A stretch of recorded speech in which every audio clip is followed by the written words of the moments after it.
pulled back this week, trouble in the bond market, and also trouble with tariffs. Joining us on the program is Mish Snyder from marketgauge. Mish, let's take it from the top and look at the major indexes. If I take a look at the Dow, the S&P, the NASDAQ, down week, what's your take here? Well, I think that obviously it's very hard to predict when you have such a headline-based type of government. But on the other hand, I think it's also very remiss of people to get comfortably bullish in such an environment. So when you get a rally like we got, which by the way was triggered so much by Trump saying, hey, buy stocks, he was basically telling you what to do, then you have to this has really been the year where you have to have a strategy. And the strategy is know your risk going in, take your profits along the way, and have your trailing stop. With that said, we had a really good explosive week last week, closing on the highs in the Dow. When I say on the highs that we've had really basically since March. And then in the Qs, the same kind of situation. We had that huge gap up. But what's happening right now is that we are definitely running into resistance. So I think that rather than say, oh, I'm bullish or bearish, what I'd rather say is that, if we look at the SPY, for example, which could not get back through 600, 580's a huge area, and I'm talking, by the way, SPY, the ETF, as opposed to the S&P futures. If we look at the S&P futures, it's 5,800 versus 6,000. We can say that we become more of a buy dip situation after up until the big rally in April, we were into the sell rallies.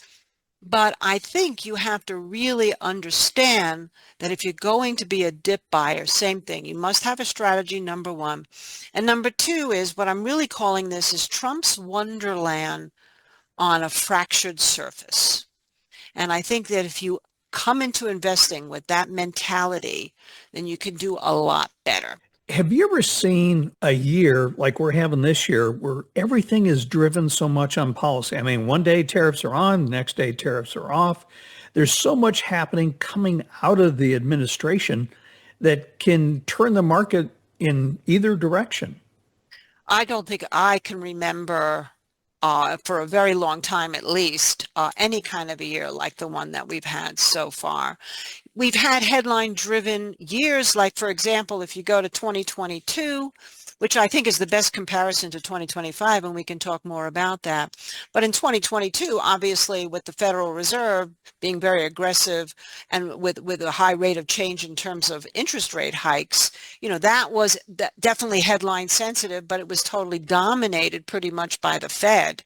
And then when it was obvious that they were slowing down, that's when October 2022 bottom hit. So I guess if you really wanted to compare and take away a lot of the headlines and say, well, we started out this year, people did not think that he was going to be so serious about tariffs, then he started talking about it.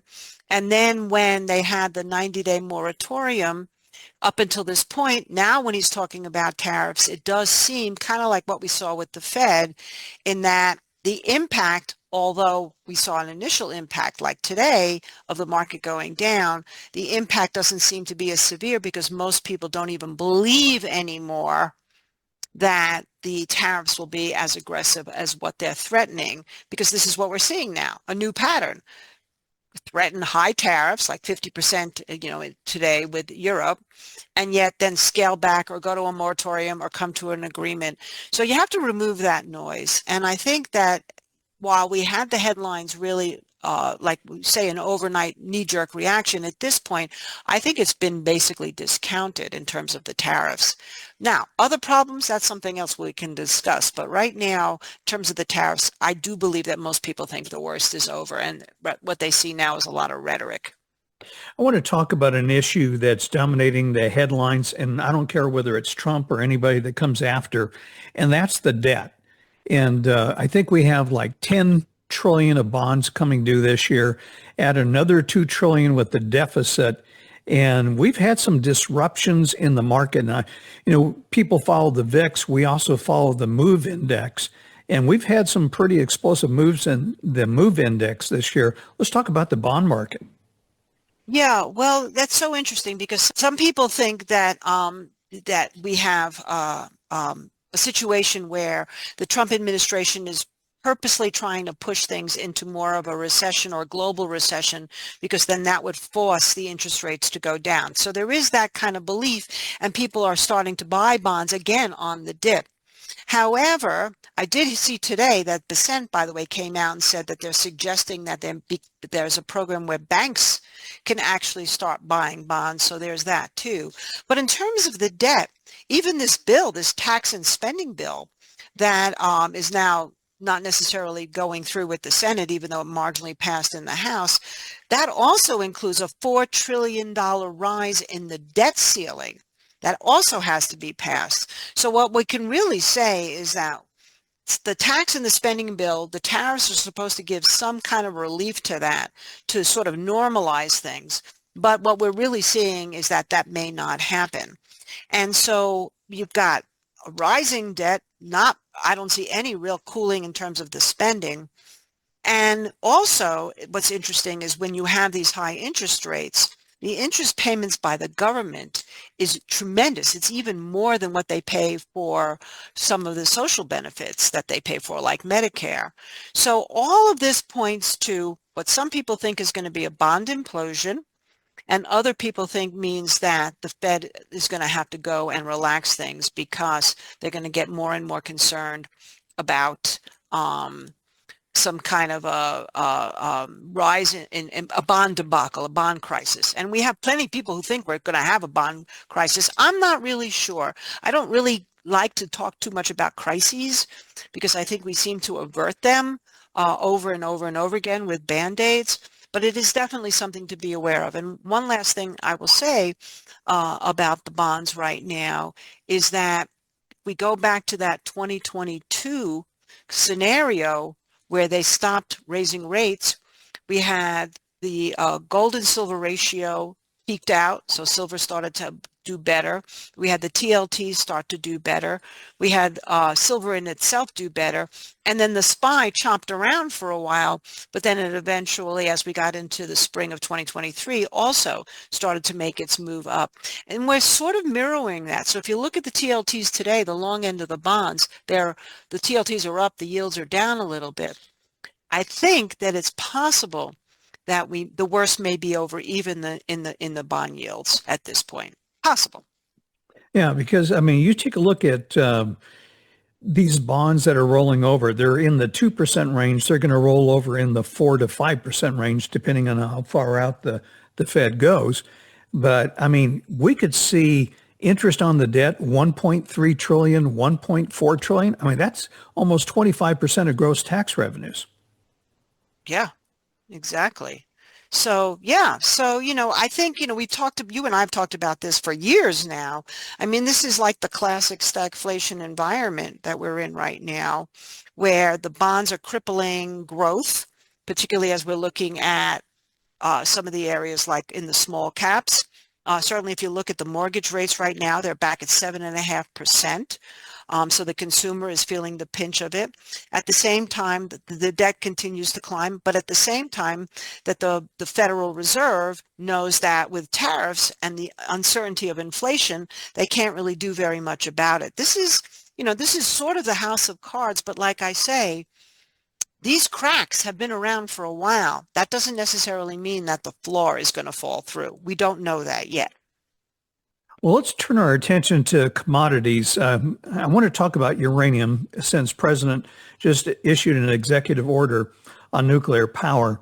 What's your take on uranium here? I know that they were talking about with these AI, these data centers in the cloud centers, that we're going to need more electricity. So were we going to get the electricity to power these data centers? Nuclear power is the answer, one of the main answers, besides nat gas. Right. And it's interesting because China's already been working on that. And some predictions are that China can still beat us in terms of their ability for nuclear generation by 2030. So we're already behind the time. So the fact that Trump has been talking about this for a while. And again, the last time you and I talked, I mentioned that I had bought uranium and I'm still in it. It's been an incredible trade, no pain at all, but just nice movements a little bit of corrections and then boom, goes off again. So if we just take a look at some of the companies like CCJ was one that really, if you take a look at the chart of CCJ, that looks like it's going to break out to new all-time highs. It's very close. The all-time high in that was at around 62.55 and it's trading at 58. So you want to keep your eye on that. If that breaks out, yeah, then not only do I think it'll be really good in terms of our energy needs that we cannot seem to meet, and also very forward thinking, I might add, to go more into the nuclear energy space. But that doesn't necessarily mean that it still will be enough to fuel everything, and it will take a while to get all of these things up and running. Yeah, you got a nice gap up in that today with the announcement of the executive order. I want to turn to another area. You and I have talked about this in the past, and that's oil. And there was a good article in the Wall Street Journal where oil executives have come out and said that, shale has peaked, probably referring to the Permian. And that has broad implications because if you want to go green, you got to mine. If you want to run the economy, it still runs on oil. So what's your take on oil here? Well, it's interesting. I think that oil also is one of the areas that has bottomed, right? If you take a look at crude oil, at WTI crude oil, and you look at a chart there, when people got very, very negative when it broke down under $60, but it didn't really go too far. It went down to 54, I think was the low.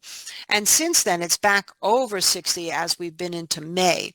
If you take a look, it looks now that we have some really strong support down below 54, $55, $56 area. That's really a support level. And what's interesting to me is that if you can get through $64 a barrel, then it would look like all the work that we've done since the beginning of April, so basically almost 2 months of work, is indeed a bottoming formation, which means that we can go back up to $74 a barrel pretty easily would be like the first target. And then you have to say, what are the implications of that? This is where I'm constantly looking at all these relationships and how they're going to impact particularly the precious metals, but the consumer, which has been relatively robust, all things considered, even with the housing potential crisis that people are talking about because the interest rates are so high. Essentially, one of the things that has helped the consumer has been the oil prices. So what happens then? Does the Fed raise the rates at that point if oil starts to shoot up? And nuclear energy could be the answer, but as we know, it could take years before that's really in place. And even natural gas has been relatively cheap, but that's another one to look at. If you look at natural gas right now, it's holding at around 360. If it got over 380, I would be very interested in taking a little nibble with a low risk. So I guess really the conclusion is all energy on deck right now because the energy needs are so significant, not just from AI and data centers, but as now we are approaching the summer months. And as we know, already Texas has had record heat. We have a hot summer like that. And yeah, I think every single area of the energy space can really have a great summer run. Let's move on to Bitcoin. For us, it's been one of our best trades over the last year. They're talking they could hit 125. I've even saw somebody on the cable stations today talking about 200. Well, again, this was another, we talked about IBIT last time. So we've been Yep. in IBIT forever because our clients prefer to do that as opposed to have the wallets for Bitcoin. But yeah, I've been predicting 125 for since really November, December. And we got close, as we know, we started out the year 2025, we got up to that 109 area.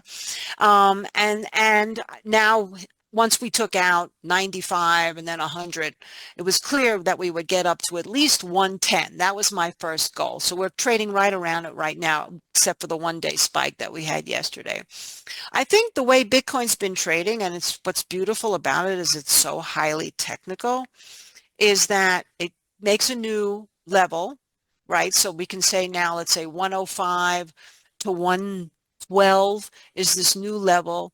It chops around for a while. You get the bears in there when they think it's topping out, and then whammo, it goes up. So I think you have to just look at this level now. If we can hold at around 105, that would be my new support area nearest term. I don't see any reason why we can't get to 125. In terms of 200 and beyond, you have to think about why.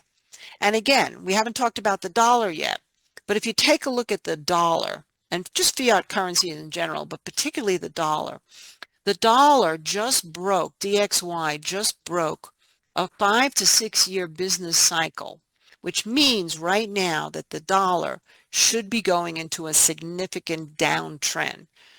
And by the way, what's interesting is Percent came out today and said, oh, the dollar's not weak. It's just all these world currencies are stronger. It's like, okay, good semantics, but very political. But the point is that this chart has not, this 80-month moving average, we have not been below it since 2021. You know, we had that brief break of it during COVID. And now we're back below it again, and we don't have a COVID situation. So what we have right now is, again, a really interesting scenario. So why is Bitcoin important? Because we're finally starting to see the decoupling that Bitcoin bulls have been talking about for years. And the decoupling being that it's being looked at as a store of value and a potential safe haven, just like gold and silver has been. And I predicted a while ago that we might actually see gold and silver have its last hurrah, and then Bitcoin would really be the thing. So that's because the younger people don't necessarily buy gold and silver, but they definitely are loving the Bitcoin right now. And of course, we have a pro-Bitcoin administration that hasn't hurt either. But yeah, I mean, Bitcoin's been amazing. I mean, we could do some work. Like, you know, nothing goes straight up. I said 105. I would even say down to 95 would not be crazy for any reason that could happen. But between 95 now and 110, 112, this is your new range. And then I could definitely see this thing going. Maybe, let me think about this here. I can give you a target, 76, 110. So we're talking about 24, 34. So I would say from 110, you're looking maybe at around 145. Wow. Mm-hmm. Yeah, let's move on to gold and silver. It's amazing, Mish. One of the largest sellers of bullion in the country now is Costco.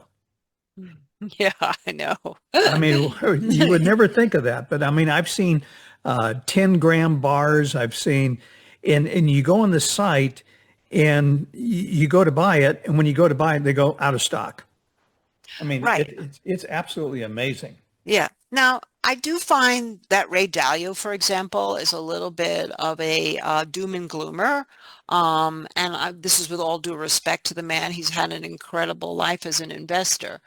But, you know, somebody like him has been accumulating gold and silver, and he thinks gold can go, at least right now, he's talking about 4,000. But then I also heard him say 400 in silver, which is extraordinary. So if we look at gold right now, obviously this thing, as everybody got bearish, it never failed the 50-day moving average, which would be at around 3,200, held that like a rock. Obviously, the 3,500 level was our high, and we're approaching that right now. The volatility has come down a lot in that. So I think that that's why people have begun to get negative in gold. But to me, 3,400 was always my first target. If we can stay back over 3,400, I see no reason why we can't get to 3,700, 3,800 next. But you also have to keep in mind the gold-silver ratio, because I've been all about silver, which Yep. has been sideways, by the way. Silver has been sideways since April, right? So we're talking about 2 months of sideways action. Also, back over the 50-day moving average, $32, really big support. Silver can get through 34. I think the potential there is for much higher, maybe $40. Let's go there as opposed to 400. I don't know where that number was coming from. But at the same token, you have to watch the silver gold ratio too, because remember, that's one of our trifectors of inflation. So right now it's trading at around 100.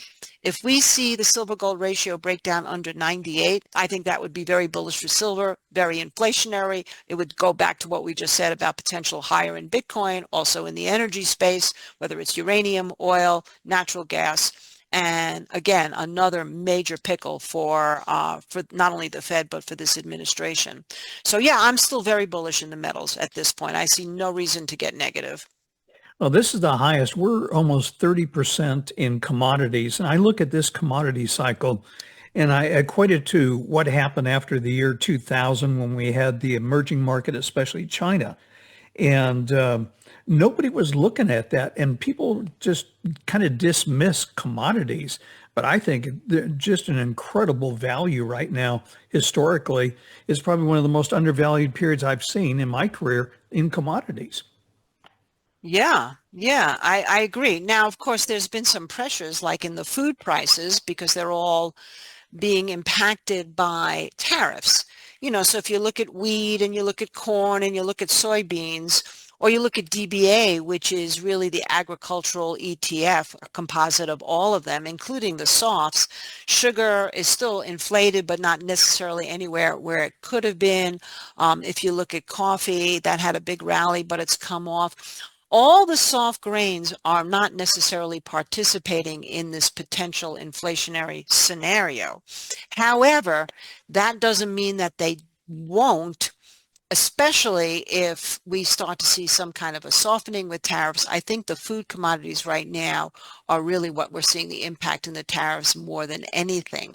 So that's also very interesting to me. Otherwise, we would have inflation out of control. And when I talk about stagflation, people say to me, yeah, but food's so cheap, but it really is in terms of the raw material of the food.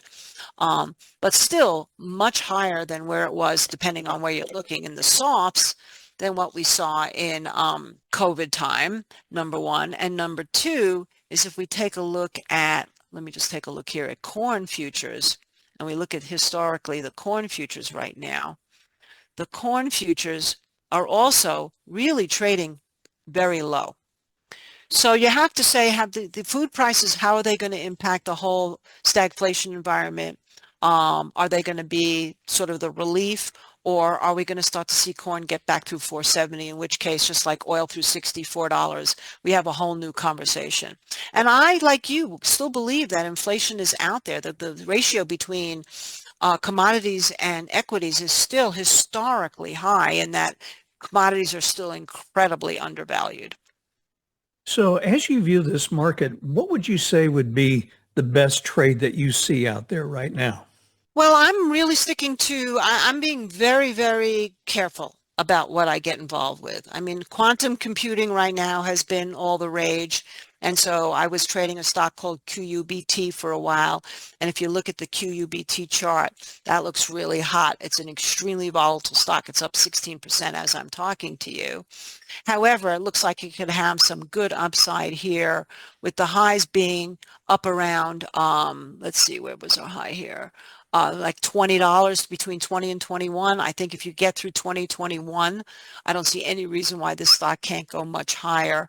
Along with that, I had been a big buyer of Microsoft down on the lows. That looks like it's consolidating. I know you wanted to talk a little bit about the Mag 7. I like Microsoft. Obviously, Apple's had its own problems. I know there was some big buying in Amazon here. So I'm watching some of these big growth stocks, but I really am not all that interested in them as probably I should be. I mean, NVIDIA still looks great over 130. But where am I actually putting my money? I'm adding to my silver position every time I see it stabilize. I've been buying, adding to the uranium position because that looks amazing. I've really stayed away from the growth stocks. I've been trying to look at more made in America, even though the tax bill talked about getting rid of the 30% incentives for EVs. I still like Rivian a lot. That thing has made a big move. It's finally come out of a giant base and is just sort of consolidating as well.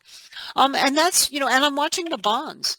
I mean, I don't feel right now it's necessary to be in a lot of things. If you have good sizable positions in a few things and a vision of what can happen, like Bitcoin, like you and I talked about, a uranium, right now, like I said, I'm really still more interested in the things that I think will surprise, like commodities, and also like the EV space. Because again, if energy is going to go crazy, are people going to buy gas guzzlers? No, they're going to start turning back to EVs even without the incentives. So this is kind of, this is kind of where my head is at. I've been watching some of the biotech stuff because it's been so beat up for so long. I still really like the vanity trade, I'm calling, which is the domino effect from people taking the diet drugs. But they've had a little bit of trouble getting a start here. But I think that's going to be a huge trend as we look into the end of 2025 into 2026, especially if they develop a pill form as opposed to an injection for the diet drugs. Well, you and I think a lot. Our biggest position is commodities and Bitcoin. So, Mish, as we close, I know you have to get on to another interview. How can people find out more about the work that you do? Well, I had taken a break, but I'm back now. So next week I'll start writing a daily again. So if you go to marketgauge.com, you can find my daily. It's also on Substack. At Market Minute is my handle on X. I'm very, very active there, and I answer pretty much everyone's questions. And also, if you want to understand more about phases and how to look at the macro, pick up my book, Plant Your Money Tree. Book Authority just came out again and awarded it one of the best wealth books of all time. So I was very pleased and happy to see that. Okay, give out the title of that book again, if you would. Plant Your Money Tree, A Guide to Growing Your Wealth. And you can go on our website and find it there. Okay. Well, listen, Mish, you take care. Have a great weekend, and thanks for coming on the program. Thank you so much for having me, Jim. Both gold and silver